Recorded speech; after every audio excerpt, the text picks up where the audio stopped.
இன்றைக்கி கத்திரிக்காய் கடையிறது எப்படின்னு பார்க்கலாமா. அதுக்கு தேவையான பொருட்கள்: தக்காளி, வெங்காயம், பச்சை மிளகா, காஞ்ச மிளகா, பூண்டு, துவரம்பருப்பு எடுத்துக்கோங்க தேவையான அளவுக்கு. வெங்காயம், பூண்டு, காஞ்ச மிளகா, தக்காளி, கத்திரிக்காய் இதெல்லாம் அந்த பருப்பில் போட்டுக்கோங்க. அடுத்தது கத்திரிக்காவை கழுவி வாஷ் பண்ணி போட்டுக்கோங்க. தக்காளி தேவையான அளவு எடுத்துக்கோங்க. ஒரு 6 தக்காளி போட்டால் நல்லாயிருக்கும். 6லேருந்து 8 தக்காளி போடலாம். உப்பு தேவையான அளவு போட்டுக்கோங்க.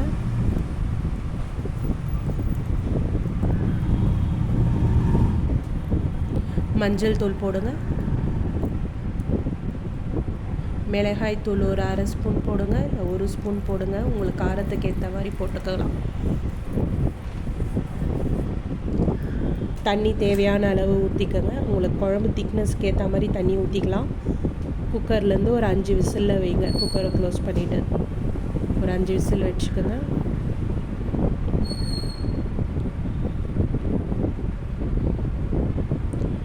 ப்ரெஷர் ரிலீஸ் பண்ணிவிட்டு அதில் இருக்க தண்ணியை வரையும் ஒரு கிண்ணத்தில் வடிகட்டி எடுத்து வச்சுக்கோங்க. உங்கள்கிட்ட பிளெண்டர் இருந்ததுன்னா பிளெண்ட் பண்ணிக்கோங்க. இல்லை மத்து இருக்குது, நான் அதிலே கடைஞ்சிக்கிறனாலும் கடைஞ்சிக்கலாம். இப்போ இதுக்கு ஒரு தாளிப்பு கொடுத்துடலாங்களா. ஒரு தாளிப்பு கரண்டியில் 2 ஸ்பூன் எண்ணெய் விட்டுக்குங்க. கடுகு கொஞ்சம், உளுத்தம்பருப்பு கொஞ்சம், தேவையான அளவு பெருங்காயம், சின்ன வெங்காயம் கொஞ்சம் பொன்னிறமாக வதக்கிக்கோங்க.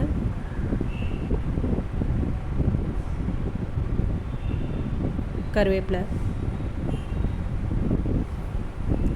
நல்லா வதக்கிக்கோங்க. இப்போ எடுத்து தாளிப்பை கொட்டிக்கலாம்.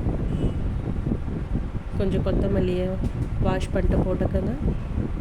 அவ்வளோதான், சுவையான கத்திரிக்காய் கடையல் தயார். பிடிச்சிருந்தால் சப்ஸ்கிரைப் பண்ணுங்கள், வீடியோவை ஷேர் பண்ணுங்கள், கமெண்ட் பண்ணுங்கள்.